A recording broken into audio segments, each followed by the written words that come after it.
नमस्कार दोस्तों, GPS online classes में आप सभी का स्वागत है। लास्ट क्लास में हमने गाउस का नियम का एक अनुप्रयोग पढ़ा था।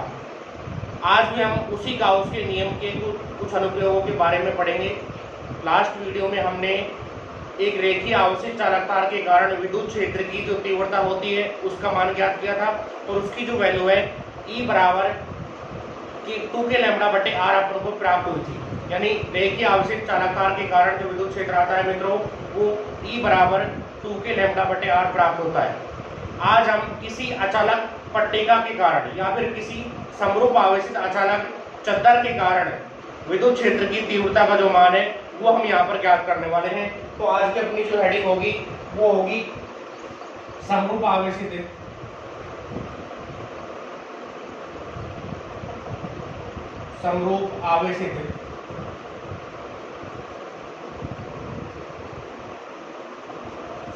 अचालक पट्टिका भी अपन कह सकते हैं, चादर भी अपन कह सकते हैं, या फिर परत के कारण विद्युत क्षेत्र। यानी आज हमको किसी समरूप आवेशित अचालक परत के कारण विद्युत क्षेत्र का मान ज्ञात करना है। तो यहाँ पर सबसे पहले हम विद्युत क्षेत्र की दिशा ज्ञात करेंगे और विद्युत क्षेत्र की दिशा ज्ञात करने के बाद में विद्युत क्षेत्र का जो परिमाण होगा उसका मान हम ज्ञात करेंगे। जैसे हमने लास्ट टॉपिक के अंदर भी सबसे पहले विद्युत क्षेत्र की दिशा ज्ञात की थी मित्रों, और उसके बाद में विद्युत क्षेत्र का जो परिमाण है उसकी वैल्यू ज्ञात की थी। तो इसके लिए हम क्या करते हैं, सबसे पहले विद्युत क्षेत्र की दिशा ज्ञात करेंगे। यानी सर्वप्रथम हमको विद्युत क्षेत्र की दिशा ज्ञात करनी है। विद्युत क्षेत्र की दिशा ज्ञात करनी है। यानी सबसे पहले हम दिशा ज्ञात करेंगे और दिशा ज्ञात करने के पश्चात विद्युत क्षेत्र की तीव्रता का जो परिमाण होता है उसका मान हम ज्ञात कर लेंगे। तो इसके लिए हम क्या करते हैं, एक अचालक पट्टिका लेते हैं। तो ये हमने एक अचालक पट्टिका ले ली।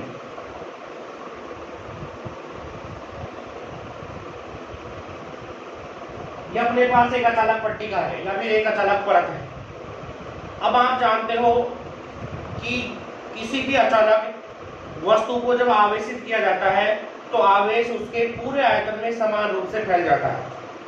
तो इस पट्टिका को अगर हम आवेशित करते हैं तो इसके संपूर्ण आयतन में जो आवेश होगा वो समान रूप से इस प्रकार से फैल जाएगा। पिछले टॉपिक में हमने चालक जो तार था उसको आवेशित किया था। अब यहाँ पर हम किसी अचालक परत को आवेशित कर रहे हैं। तो अचालक परत को आवेशित करने पर उसके अंदर जो आवेश होता है वो उसके संपूर्ण आयतन में समान रूप से फैल जाता है। तो ये जो अचालक पट्टिका है, इस अचालक पट्टिका में पूरा का पूरा जो आवेश होगा वो समान रूप से इसके अंदर पूरे के पूरे आयतन में फैल जाएगा। अब यहाँ पर एक मध्य बिंदु O लेंगे। ये हमने यहाँ पर इसमें एक मध्य बिंदु O ले लिया। इस मध्य बिंदु O से r दूरी पर, ये जो मध्य बिंदु O है, इस मध्य बिंदु O से r दूरी पर यहाँ पर कोई बिंदु P लिया जाएगा और उस बिंदु P पर हम विद्युत क्षेत्र की दिशा ज्ञात करेंगे। सबसे पहले हम दिशा ज्ञात करेंगे और उसके बाद में दिशा ज्ञात करने के पश्चात हम क्या करेंगे मित्रों, इस विद्युत क्षेत्र का जो परिमाण होगा वो ज्ञात किया जाएगा। तो दिशा ज्ञात करने के लिए हम क्या करेंगे, ये जो अचालक पट्टिका का जो ये क्षेत्रफल है इसके अंदर एक क्षेत्रफल का अल्पांश लेंगे। वो क्षेत्रफल जो अल्पांश होगा इस मध्य बिंदु O से ऊपर की तरफ बराबर दूरी पर ले लिया जाएगा। एक दूसरा अल्पांश इस O से सेम दूरी पर नीचे की तरफ ले लेंगे। तो यहाँ पर हमने एक क्षेत्रफल अल्पांश ले लिया, ये क्षेत्रफल अल्पांश ले लिया। इसका जो क्षेत्रफल है इस क्षेत्रफल को हम dA मान लेंगे। इस अल्पांश की O से जो दूरी है, जितनी दूरी पर ऊपर अल्पांश A1 लिया है ठीक उतनी दूरी पर एक अल्पांश नीचे की तरफ ले लेंगे। ये अल्पांश हो जाएगा A2। दोनों अलग अलग अल्पांश हो गए। इन अल्पांशों की इस मध्य बिंदु O से जो दूरी है कैसे होगी मित्रों, बराबर होगी। तो इस अल्पांश पर कुछ ना कुछ आवेश होगा। ये अचालक पट्टिका का अगर पृष्ठ आवेश घनत्व देखें, यानी अचालक पट्टिका के एकांक आयतन में एकांक क्षेत्रफल में अगर आवेश की मात्रा अगर देखें तो आवेश की जो मात्रा है वो कितनी है मित्रों, वो सिग्मा है। यानी यहाँ पर इस अचालक पट्टिका का जो पृष्ठ आवेश घनत्व वो हमने कितना माना है, सिग्मा माना है। तो इस डी अल्पांश में जो आवेश की मात्रा होगी वो डी की हो जाएगी। ये जो अल्पांश ए2 लिया है ये भी डी अल्पांश है, इसमें आवेश की जो मात्रा होगी वो कितनी हो जाएगी, वो भी डी की हो जाएगी। तो ये धनावेश यहाँ पर रखे परीक्षण आवेश को क्या करेगा, पट्टिका से। तो इस धनावेश के कारण इस बिंदु पर जो विद्युत क्षेत्र की दिशा होगी वो इस दिशा में हो जाएगी और इस विद्युत क्षेत्र को हम डी वेक्टर मान लेंगे। ठीक इसी तरह से इस अल्पांश और उपस्थित आवेश के कारण इस बिंदु P पर भी क्या होगा, विद्युत क्षेत्र होगा और वो उस विद्युत क्षेत्र की जो दिशा होगी इस बिंदु को इस रेखा से मिला दिया जाएगा और यहाँ पर इस विद्युत क्षेत्र को भी हम डी वेक्टर मान लेंगे। यानी दोनों विद्युत क्षेत्रों को हमने डी वेक्टर मान लिया। O से ये जो बिंदु P है मित्रों ये r दूरी पर है, तो ये डिस्टेंस अपनी कितनी हो जाएगी, r हो जाएगी। अब इस OP रेखा को अगर आगे बढ़ाया जाए तो इस OP रेखा को हम आगे बढ़ा देंगे तो इस प्रकार से रेखा आपको प्राप्त हो जाएगी। ये विद्युत क्षेत्र इस OP रेखा के साथ कितना कोण बनाता है, ये थीटा बनाता है। ये विद्युत क्षेत्र भी इस OP रेखा के साथ थीटा कोण बनाता है। ये कोण हमने मान लिए हैं, ये कोण थीटा है तो ये वाला कोण भी थीटा होगा और ये वाला कोण भी कितना हो जाएगा, थीटा हो जाएगा। अब यहाँ पर इस A1 अल्पांश के कारण, ये जो A1 अल्पांश है इस A1 अल्पांश के कारण इस बिंदु P पर विद्युत क्षेत्र D वेक्टर है। इस विद्युत क्षेत्र के आपको घटक लेने हैं, जैसे अपने लास्ट टॉपिक में किया था। इस विद्युत क्षेत्र के लिए घटक लिए थे। तो ये विद्युत क्षेत्र इस रेखा के साथ कोण बनाता है, विद्युत क्षेत्र जिस रेखा के साथ कोण बनाता है उस पर जो घटक आएगा वो क्या आ जाएगा मित्रों, वो cos थीटा का आता है। तो ये D cos थीटा हो जाएगा। यानी इस वाले विद्युत क्षेत्र का इस रेखा पर जो घटक होगा वो D cos थीटा हो जाएगा। इस विद्युत क्षेत्र का इस रेखा के लंबवत अगर नीचे की तरफ आप घटक लोगे, इस रेखा के लंबवत जो घटक आता है वो किसका आता है, साइन का आता है। तो ये वाला घटक आपको प्राप्त हो जाएगा डी साइन थीटा। यानी इस वाले विद्युत क्षेत्र के आपने इस रेखा पर घटक और इस वाले रेखा पर, दोनों रेखाओं पर घटक प्राप्त कर लिए हैं। अब इस विद्युत क्षेत्र के यानी इस अल्पांश के कारण जो विद्युत क्षेत्र यहाँ पर डी है, इस विद्युत क्षेत्र के आप इस रेखा पर घटक निकालोगे तो इस विद्युत क्षेत्र का इस वाले रेखा पर जो घटक आएगा, ये विद्युत क्षेत्र इस रेखा के साथ थीटा कोण बना रहा है तो इस रेखा पर जो घटक आएगा वो कितना आ जाएगा मित्रों, वो डी cos थीटा आ जाएगा। ठीक है, इस विद्युत क्षेत्र का इस रेखा के लंबवत ऊपर की तरफ जो घटक आएगा यानी विपरीत दिशा में जो घटक होगा वो कैसा प्राप्त हो जाएगा आपको, ये वाला घटक डी साइन थीटा प्राप्त हो जाएगा। तो इस तरह से आप घटक प्राप्त कर सकते हो। इस तरह से हम इनके जो घटक हैं वो प्राप्त कर सकते हैं। अब यहाँ पर यदि थोड़ा ध्यान से देखा जाए तो ये जो घटक है डी साइन थीटा इस विद्युत क्षेत्र का घटक है, ये डी साइन थीटा इस वाले विद्युत क्षेत्र का घटक है, ये साइन थीटा वाला घटक और ये वाला साइन थीटा वाला घटक। इन दोनों घटकों के मित्रों परिमाण कैसे है, बराबर है। इन दोनों घटकों के परिमाण कैसे है, बराबर, और इन दोनों की दिशा कैसी अपोजिट है, इन दिशा विपरीत है, जिसके कारण ये डी साइन थीटा इस वाले डी साइन थीटा को आपस में क्या कर देगा, निरस्त कर देगा। तो ये दोनों घटक तो आपस में कैंसिल हो गए।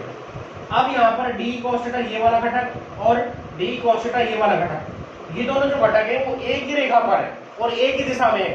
तो ये दोनों घटक जुड़ करके यानी ये दोनों घटक आपस में जुड़ करके इन दोनों क्षेत्रफल अल्पांशों के कारण बिंदु P पर विद्युत क्षेत्र की दिशा को व्यक्त करेंगे। यानी यहाँ पर इस अल्पांश और इस वाले अल्पांश के कारण इस बिंदु P पर जो विद्युत क्षेत्र होगा वो इस दिशा में होगा, क्योंकि ये घटक और ये वाला घटक तो आपस में एक दूसरे को कैंसिल कर रहे हैं, निरस्त कर रहे हैं। तो यहाँ पर इस अल्पांश के कारण और इस वाले अल्पांश के कारण इस बिंदु P पर जो विद्युत क्षेत्र होगा वो इस रेखा की दिशा में होगा, यानी वो OP दिशा में आपको प्राप्त हो जाएगा, क्योंकि OP दिशा में D cos थीटा और D cos थीटा दोनों एक ही दिशा में घटक है। तो ये दोनों घटक आपस में क्या हो जाएंगे बच्चों, ये दोनों घटक आपस में जुड़ जाएंगे और जुड़ करके इस अल्पांश और इस वाले अल्पांश के कारण विद्युत क्षेत्र आपको इस अचालक परत के लंबवत प्राप्त होगा। यानी यहाँ पर आपको जो विद्युत क्षेत्र का जो मान है वो इस अचालक परत के लंबवत प्राप्त होगा। थोड़ी देर के लिए अगर हम मान लें कि हमारे पास ये एक अचालक परत है, ये अचालक परत इस प्रकार से रखी हुई है, इससे r दूरी पर, यहाँ पर इसका कोई मध्य बिंदु O है, इस O से r दूरी पर आपको यहाँ पर कोई बिंदु P लिया हुआ है, उस बिंदु P पर आपको विद्युत क्षेत्र ज्ञात करना है। तो यहाँ पर अल्पांश लिया है, उसके कारण विद्युत क्षेत्र इस दिशा में होगा। यहाँ का जो अल्पांश है उसके कारण विद्युत क्षेत्र इस दिशा में होगा। तो दोनों के जब घटक एक दूसरे को दो घटक निरस्त कर देंगे तो यहाँ पर cos थीटा वाले घटकों के कारण जो विद्युत क्षेत्र प्राप्त होगा वो इस वृत्त के लंबवत इस दिशा में आपको प्राप्त हो जाएगा। ठीक है, अब ये जो विद्युत क्षेत्र ये इधर भी हो सकता है और ये विद्युत क्षेत्र इधर को भी हो सकता है, लंबवत दोनों तरफ इधर भी हो सकता है। तो इस तरह से अगर इस अचालक परत पर और भी यदि अल्पांश लिए जाए मित्रों, यानी इस अचालक परत पर इनके अलावा और कई अगर अल्पांश लेंगे तो उन सभी अल्पांशों के कारण जो विद्युत क्षेत्र आएगा, मान लो एक अल्पांश यहाँ लिया एक यहाँ ले लिया, तो मध्य बिंदु से दोनों अल्पांशों की दूरी बराबर है और बिंदु P की भी इन दोनों अल्पांशों से दूरी कैसी है, बराबर है, जिसके कारण से यहाँ पर जो विद्युत क्षेत्र की दिशा होगी वो हमेशा अचालक परत के लंबवत ही आपको प्राप्त होगी। तो इस तरह से हम यहाँ पर किसी अचालक परत के कारण विद्युत क्षेत्र की दिशा का मान ज्ञात कर सकते हैं। अब आपको इसमें जो भी लिखना होगा वो आप क्या लिखोगे, आपको क्या लिखना है, आपको यहाँ पर लिखना है कि हमारे पास कोई माना कोई अचालक परत है, वो कैसी है, समरूप आवेश अचालक परत है, इसका पृष्ठ आवेश घनत्व कितना है बच्चों, सिग्मा है। इस अचालक परत के कारण r दूरी पर स्थित बिंदु P पर विद्युत क्षेत्र की दिशा ज्ञात करने के लिए हम क्या करते हैं, इस अचालक परत पर मध्य बिंदुओं से समान दूरी पर दो समान क्षेत्रफल अल्पांश a1 a2 लेते हैं। इन अल्पांशों की बिंदु P से दूरी समान होने के कारण यहाँ पर इस बिंदु P पर विद्युत क्षेत्र की जो तीव्रता का परिमाण होता है वो समान रहता है, दोनों के कारण d रहता है। अब यहाँ पर इन दोनों अल्पांशों के कारण जो विद्युत क्षेत्र है, इन विद्युत क्षेत्रों को अगर घटकों में विभाजित किया जाता है, यानी डी वेक्टर और इस डी वेक्टर को यदि आप घटकों में विभाजित करोगे, विभक्त करोगे, तो डी साइन थीटा वाले घटक परिमाण में समान और दिशा में अपोजिट होने के कारण एक दूसरे को क्या कर देते हैं, निरस्त कर देते हैं। जबकि डी cos थीटा वाले जो घटक है, यानी डी cos थीटा जो घटक है वो सेम दिशा में यानी समान दिशा में होने के कारण एक दूसरे में परस्पर जुड़ करके इस अचालक परत के कारण बिंदु P पर जो परिणामी विद्युत क्षेत्र होगा उसकी दिशा को वो क्या करते हैं, व्यक्त करते हैं। इसके बाद में आगे आप क्या लिखोगे, आगे आप ये लिखोगे कि इसी प्रकार इस अचालक परत पर अन्य अल्पांश लेने के कारण भी, इसी प्रकार इस अचालक परत पर अन्य अल्पांश लेने के कारण भी बिंदु P पर विद्युत क्षेत्र की जो दिशा है वो इस अचालक परत के लंबवत ही प्राप्त होती है। तो ये जो आपको जो भी लिखना है ये आपको PDF फाइल में मैं सेंड कर दूंगा, ठीक है। तो ये इसी तरह आपको ड्रॉ करना है, इसके साइड में जो मैंने बोला है ये आप अपने नोटबुक में नोट कर लेंगे। अब इसके बाद में हमको इस अचालक परत के कारण विद्युत क्षेत्र की तीव्रता का परिमाण ज्ञात करना है। ये जो अचालक परत है, इस अचालक परत के कारण विद्युत क्षेत्र की तीव्रता का परिमाण ज्ञात करना होगा।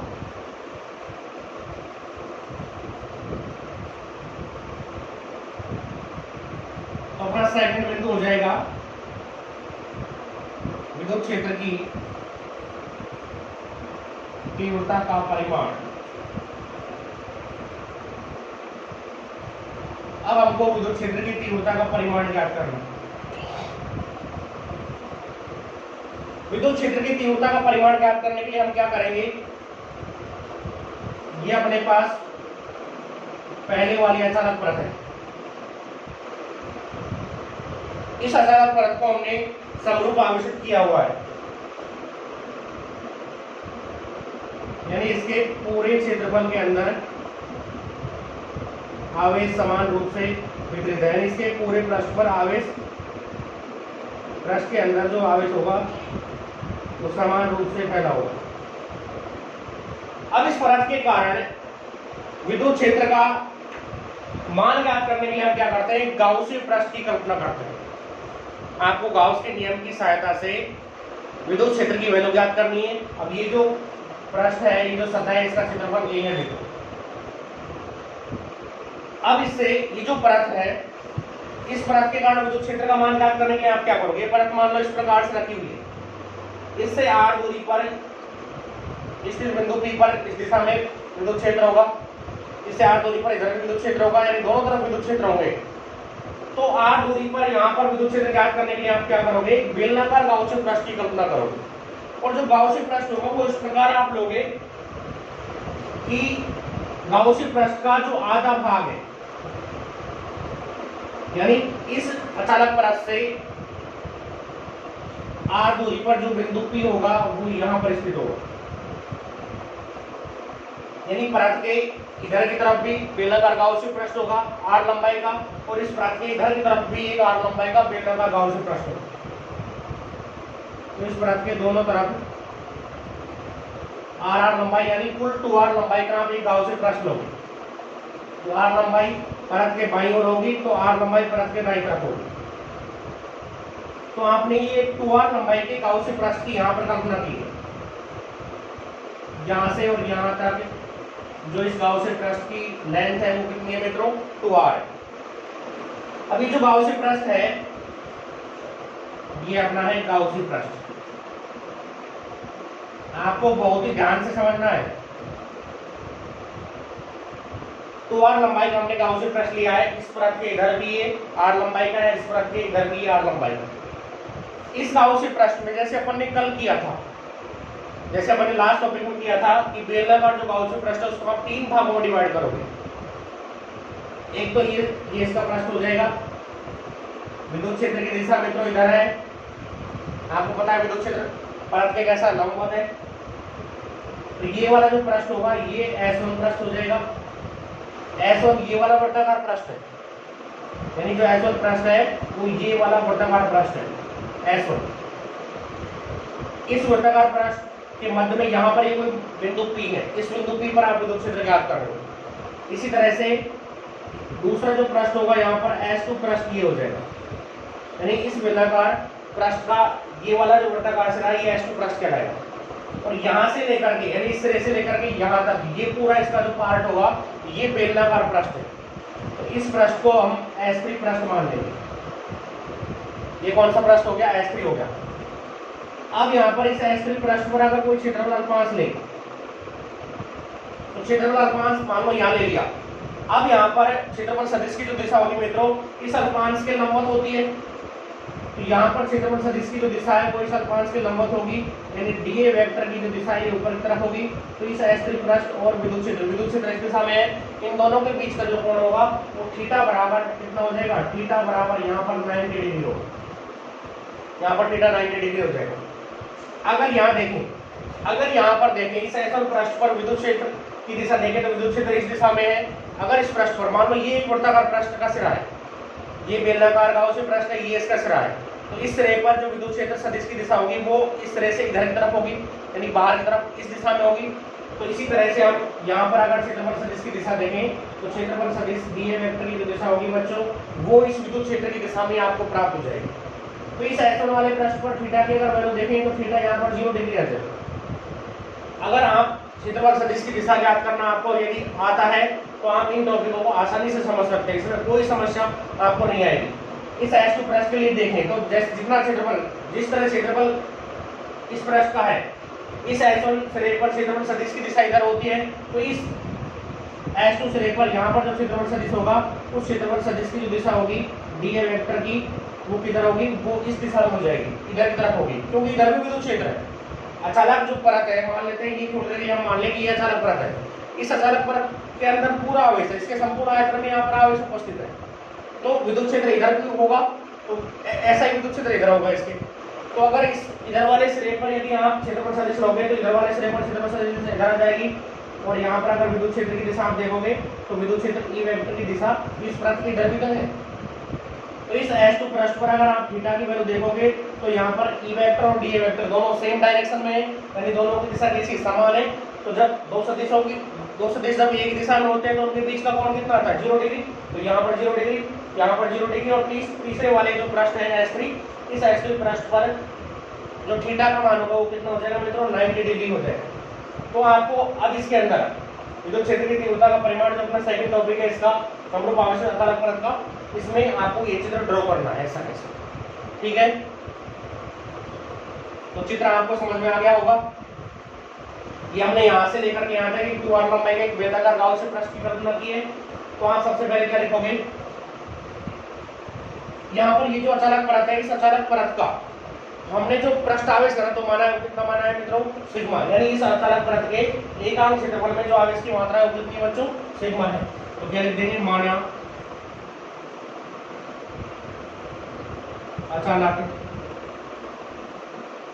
परत का पृष्ठ आवेश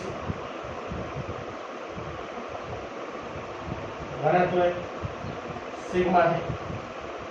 तो इस अचालक परत के अंदर देखो ये जो अचालक परत है इसका जो क्षेत्रफल है वो कितना है, a है।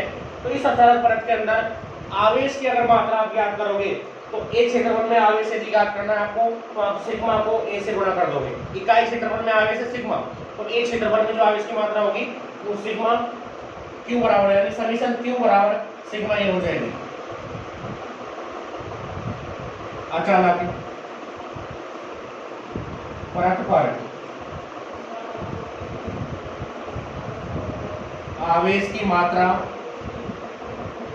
कितनी होगी मित्रों, समीशन q बराबर सिग्मा a हो जाएगी और ये अपना समीकरण फर्स्ट आ जाएगा। यानी इस अचालक परत के अंदर यदि आप आवेश की मात्रा ज्ञात करते हो तो समीशन q का जो मान है वो सिग्मा a के बराबर प्राप्त होगा। ये कैसे प्राप्त हुआ इसको एक बार दोबारा समझो। ये जो अचालक परत है इसका क्षेत्रफल है a के बराबर, इसके एकांक क्षेत्रफल के अंदर जो आवेश है वो कितना माना अपन ने, सिग्मा। तो आप इसके कुल क्षेत्रफल के अंदर यानी a क्षेत्रफल के अंदर यदि आवेश की मात्रा ज्ञात करोगे तो इसके क्षेत्रफल को आप इस सिग्मा से गुणा कर दोगे तो इसके अंदर जो कुल क्षेत्रफल होगा सिग्मा इसके कुल क्षेत्रफल के अंदर टोटल क्षेत्रफल के अंदर जो नेट आवेश होगा यानी समीशन q का जो मान होगा वो सिग्मा a के बराबर आपको प्राप्त हो जाएगा। अब इसके बाद में आपको विद्युत फ्लक्स की जो परिभाषा होती है उस परिभाषा से पहले फ्लक्स का मान ज्ञात करना है, फिर उसी मान को आप गाउस के नियम से ज्ञात करोगे जैसे हम पहले करते आए हैं सेम प्रोसीजर अपना। तो क्या लिखोगे, परिभाषा से विद्युत फ्लक्स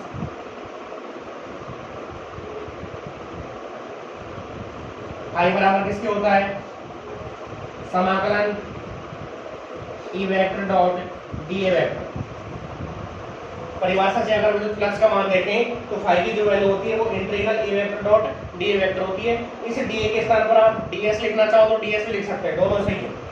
तो ये फाई का मान हो गया, इसको आगे सॉल्व करेंगे तो फाई बराबर integral E vector dot D vector को आप सॉल्व करते हो तो ये क्या आता है, E D A cos theta आता है।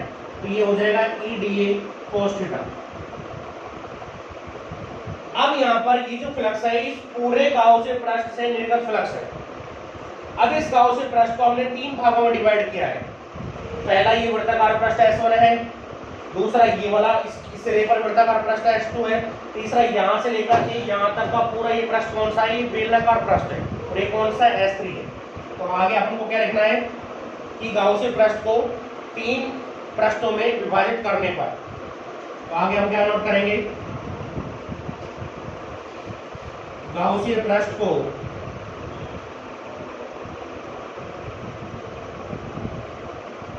वृत्ताकार पृष्ठ अपने पास कितने, दो हैं, S1 व S2 तथा यहां से लेकर यहां तक ये जो S3 पृष्ठ है कैसा है बच्चों, ये बेलनाकार है तथा बेलनाकार पृष्ठ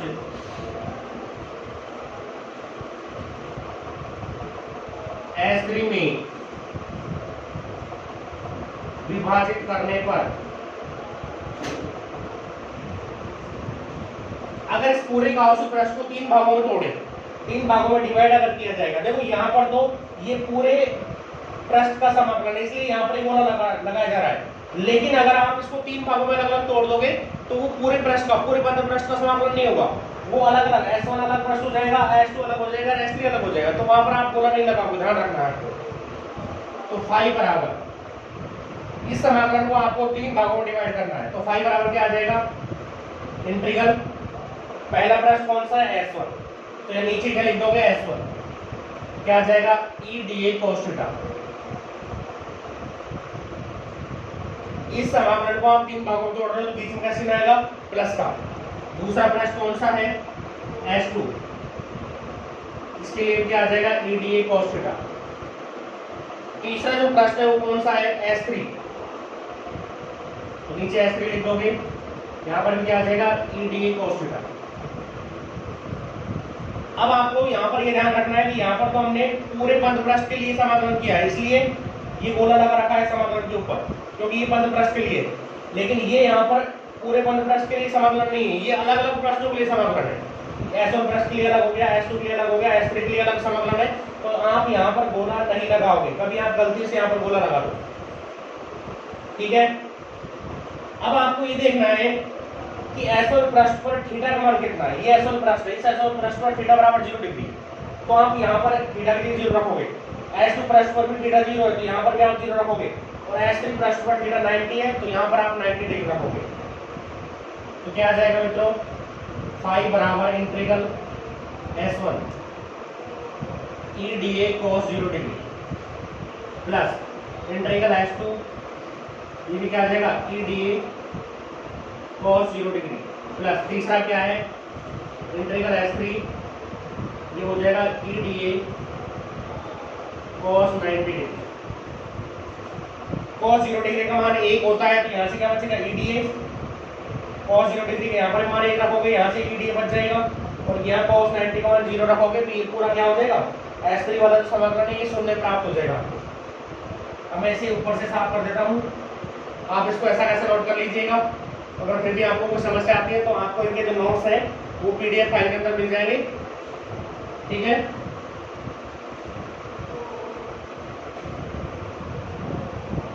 यहाँ तक नोट कीजिए।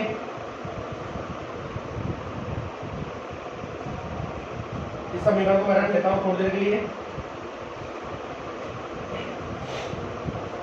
इसकी जगह 0 रखा, पॉजिटिव का मान 1 होता है, तो फाई बराबर इंटीग्रल S1 ED आ गया प्लस इंटीग्रल S2, ये भी ED आ गया प्लस cos 90 का मान 0 होता है, ये पूरा 0 हो गया।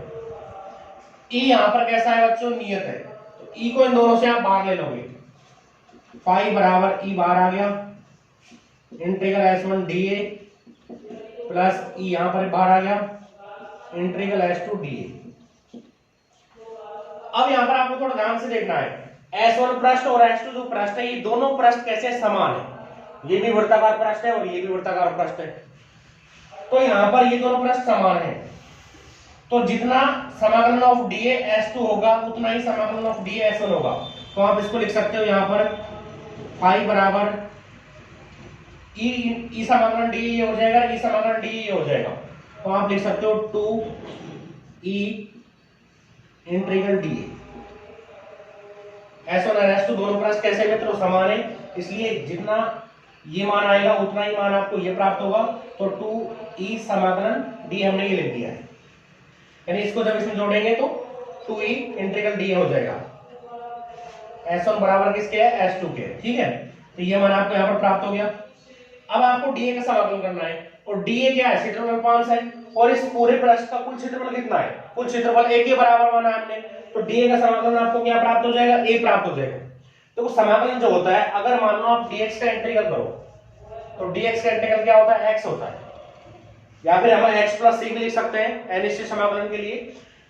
तो यहाँ पर DA क्या है, इस पृष्ठ पर कोई क्षेत्रफल का अल्पांश है, तो इस जब क्षेत्रफल अल्पांश का जब आप समाकलन करोगे तो कुल क्षेत्रफल आएगा उस पृष्ठ का, और यहाँ पर कुल क्षेत्रफल हमको पता है इस वाले पृष्ठ का कितना है, a के बराबर है, तो DA का इंटीग्रल कितना हो जाएगा बच्चों, a हो जाएगा, तो फाई बराबर 2EA, ये मान आपको प्राप्त हो जाएगा।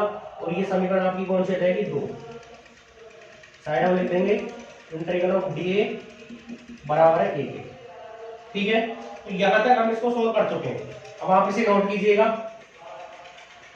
इसके बाद में आपको कौन सा नियम लगाना है, गाउस का नियम लगाना है, और आप गाउस के नियम की सहायता से किसका मान ज्ञात करोगे, विद्युत फ्लक्स का। तो क्या लिखोगे,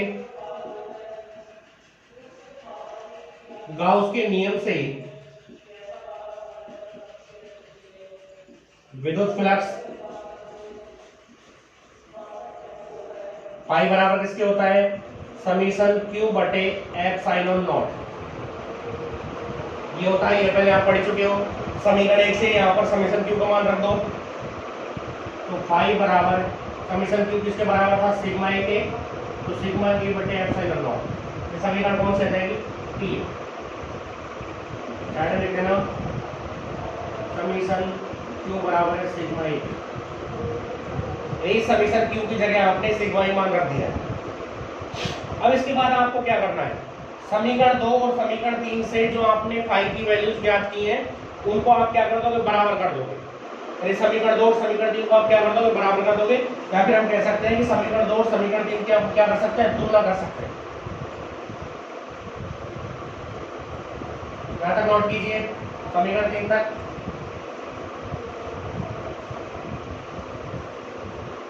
समीकरण 2 है समीकरण 3 की तुलना करने पर अगर हम इन दोनों समीकरणों को बराबर कर देते हैं तो समीकरण जो 2 है उसमें मान क्या आया था फाई का। फाई बराबर था किसके 2a बराबर समीकरण 3 में फाई का मान क्या था सिग्मा a बटे एप्सिलॉन नॉट। ए से ही कट जाएगा, क्या बचा 2e बराबर सिग्मा बटे एप्सिलॉन नॉट बचा। यहाँ से अगर आप e का मान ज्ञात करोगे ये 2 यहाँ पर चला जाएगा बटे में, तो e बराबर हो जाएगा सिग्मा बटे 2 एप्सिलॉन नॉट। ये विद्युत क्षेत्र आपको अचालक परत के कारण प्राप्त हो जाएगा। यानी किसी भी अचालक परत से r दूरी पर स्थित किसी बिंदु P पर अगर आप विद्युत क्षेत्र का परिमाण ज्ञात करते हो तो E बराबर सिग्मा बटे 2 एप्सिलॉन नॉट प्राप्त हो जाएगा। एप्सिलॉन नॉट क्या है, यहाँ पर नियतांक है, सिग्मा भी क्या है नियत राशि है। तो हम ये कह सकते हैं कि E का जो मान है वो अचालक परत के कारण किसी बिंदु की जो दूरी है उस दूरी पर निर्भर नहीं करेगा। यानी यहाँ से E का जो मान है उस अचालक परत से बिंदु P की जो दूरी है उस पर निर्भर नहीं करेगा। इसको अगर सदिश रूप में आप लिखोगे, सदिश रूप में यदि आपको लिखना है तो सदिश रूप में आप लिख सकते हो E वेक्टर बराबर सिग्मा बटे 2 एप्सिलॉन नॉट और साथ में यहाँ लिख देंगे n कैप। n कैप क्या है विद्युत क्षेत्र की दिशा में, यानी इस परत से इधर की तरफ एक अंक सदिश, या फिर हम कह सकते हैं ये जो परत है इस परत से इधर की तरफ एक अंक सदिश कौन सा है n कैप है। तो इससे स्पष्ट क्या होता है इस समीकरण से कि अचालक परत के कारण जो विद्युत क्षेत्र है, आपको इसके नीचे क्या लिखना है, अतः स्पष्ट होता है कि यहाँ तक आप नोट करोगे उसके नीचे क्या लिखोगे, अतः स्पष्ट होता है कि अचालक परत के कारण विद्युत क्षेत्र का जो मान आता है, विद्युत क्षेत्र का मान अचालक परत से दूरी पर निर्भर नहीं करता है। अगर दूरी पर निर्भर नहीं करेगा इसका मतलब क्या है कि विद्युत क्षेत्र का जो मान है वो कैसा रहता है नियत रहता है। देखो यहाँ पर इस समीकरण के अंदर इस सूत्र के अंदर कहीं पर भी r नहीं है, इसका मतलब इस अचालक परत से इधर आप किसी भी बिंदु पर यदि विद्युत क्षेत्र ज्ञात करते हो तो विद्युत क्षेत्र की जो वैल्यू होगी वो उस बिंदु की इस अचालक परत से जो दूरी है उस दूरी पर बिल्कुल भी निर्भर नहीं करेगा उसका मान। यानी विद्युत क्षेत्र की जो वैल्यू वो कैसे रहेगी, हमेशा नियत रहेगी, अपरिवर्तित रहेगी। अब हमको यहाँ पर इसको आप नोट कीजिए, इसके बाद में विद्युत क्षेत्र तथा r में आरेख खींचना है। यानी अचालक परत के कारण विद्युत क्षेत्र तथा दूरी r में आरेख खींचना है। विद्युत क्षेत्र तथा दूरी में आरेख। अभी आरेख कैसा प्राप्त होगा, एक अक्ष पर हम x अक्ष पर यहाँ पर r ले लिया हमने, मूल बिंदु हो गया और ये विद्युत क्षेत्र भी हो गया। E का मान दूरी के साथ में परिवर्तित होता ही नहीं है, सूत्र से हमको पता चल रहा है E का मान दूरी के साथ में नहीं बदलता है। दूरी अगर यहाँ लेंगे तो जितना E यहाँ होगा उतना ही आगे होगा। तो हम कह सकते हैं कि विद्युत क्षेत्र और दूरी में अगर आरेख खींचेंगे तो इस प्रकार से सीधी रेखा आरेख आपको प्राप्त हो जाएगा। ये सीधी रेखा यहाँ से अपने शुरू क्यों की है, मूल बिंदु शुरू क्यों नहीं की, क्योंकि देखो मूल बिंदु से अगर आप इस प्रकार से आरेख ले जाते तो फिर विद्युत क्षेत्र का जो मान है वो मूल बिंदु पर 0 हो जाता, लेकिन यानी O बिंदु पर r का मान 0 होने पर 0 हो जाता। लेकिन यहाँ पर अचालक परत के कारण कहीं पर भी विद्युत क्षेत्र का जो मान होता है वो शून्य नहीं होता है। जब r 0 रहेगी तब भी विद्युत क्षेत्र का मान इतना ही रहेगा, r का मान बढ़ेगा तो भी विद्युत क्षेत्र का जो मान है वो आपको इतना ही प्राप्त होगा। तो आज हमने यहाँ पर समरूप आवेशित अचालक परत के कारण जो विद्युत क्षेत्र है उसकी पहले दिशा ज्ञात की थी और उसके बाद में हमने इसका जो मान है विद्युत क्षेत्र का वो ज्ञात किया है। अगर आपको हमारी ये वीडियो पसंद आई हो तो आप इसे लाइक करें, साथ में आप हमारे चैनल को सब्सक्राइब करें। धन्यवाद।